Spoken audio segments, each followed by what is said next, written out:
In this video, I'm going to be showing you the best ways you can test a mass airflow sensor to see if it's good or bad.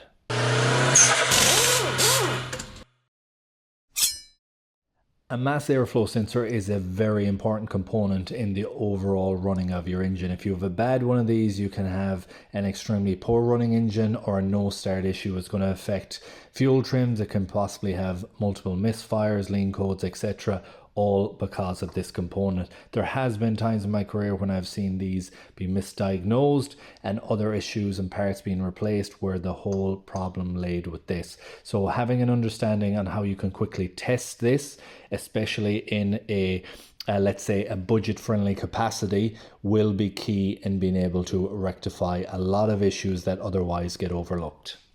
So I'm now inside the vehicle, key on, engine off. These are the parameter IDs that I want to bring up every time. So engine speed, RPM, mass airflow sensor, the actual grams per second, not the kilograms per hour. So we want it on grams per second. And mass airflow sensor voltage. We want to make sure that there's a voltage coming through there as well. If there's no voltage through there, we can have a default setting come through here, which can throw us out in our reading. So it's important just to see something on that as well.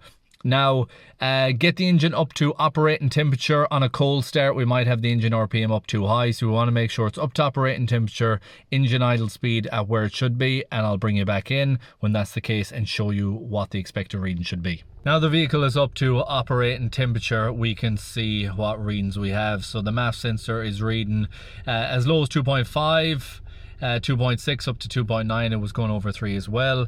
The RPM is down in the 700 range, and we have just over 1 volt on the mass airflow voltage. Now the key thing about this is at idle we are going on the engine capacity to approximate grams per second. So this is a Honda 2.4 litre engine. So at idle, at operating temperature, with the air conditioning off, should be around the 2.4, 2.5. Now where it's at now is absolutely fine. Slightly on the high side I've seen on plenty of vehicles, and there's no issue there. Common mistake people have is, I'm going to show you with the AC on what happens. It shoots up straight away because we obviously have additional load on the engine, so that air intake is going to be different and RPM can increase as well. So flick that back off and we'll stabilize it at what it should be. Now that's the first test, but that only tells us so much. The main thing here is to take a snapshot look at what it does over a consistent curve. So that consistent curve being an increase in RPM, and check to see that this is following along with it. So I'm going to double the RPM first of all, and you should see approximately double on that. So let's say it's 750, 800. We're going to be going up to between 15 and 1600 RPM.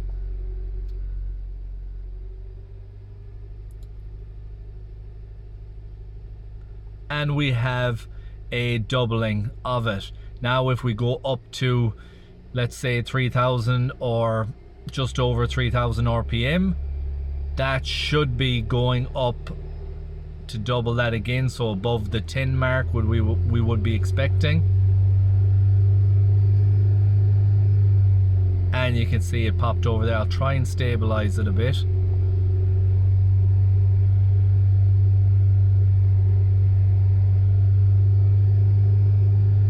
There you go, over the 10.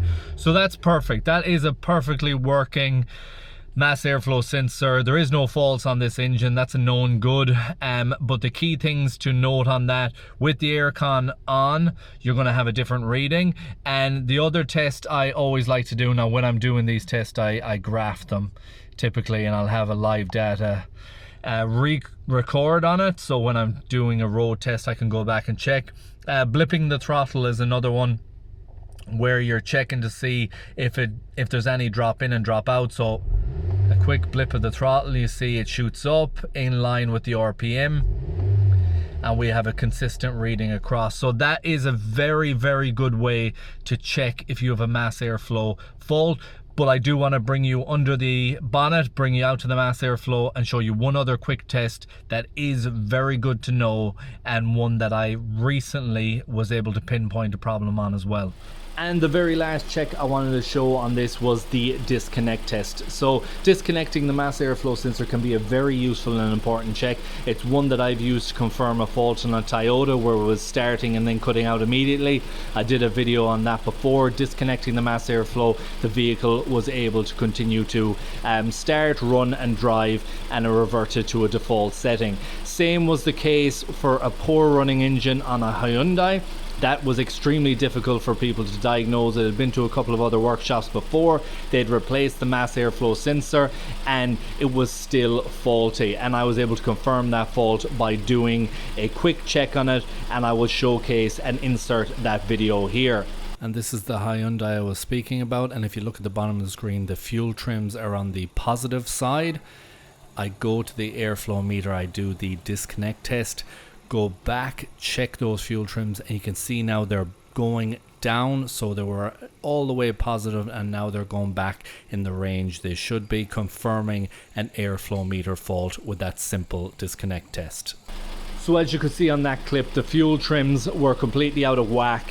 When you reconnect it, they were just all over the place, going completely positive. Disconnected, it defaulted to a different setting, bringing back those fuel trims into line, and the car ran and was all good. When I replaced that airflow sensor, everything was back to normal and running perfectly. I may actually do an in-depth video on that one at a later stage, but I want to showcase this Honda. When you disconnect it, nothing really happens. So I've disconnected the sensor there. You just have a pause on this one. It's not moving up or down. It's not reading anymore, but you didn't hear any noticeable change on the engine RPM, no noticeable change on the running or performance of it, and we have it disconnected. The important test when disconnected can be actually checking power, grounds and signal to the connector itself. So if you have a further issue that isn't with this, you may want to check everything is coming through. It should be on that. And that is it for this video. That is how you can successfully diagnose a faulty mass airflow sensor. By using those quick and simple checks on the live data especially, you can rule out whether you have a fault. The disconnect one is a very useful one, especially if you want to check the connector information. 12 volt ground, 5 volt signal, all is there. And if you still have further issues, you may have to have an oscilloscope to do further testing on the likes of that. But all in all, I have diagnosed the vast majority of all of these by using that quick and simple live data check. Really hope you enjoyed this video. Hope you found it useful and informative. If you did, please like, share, comment and subscribe, and I hope to see you in the next one. Thanks for watching.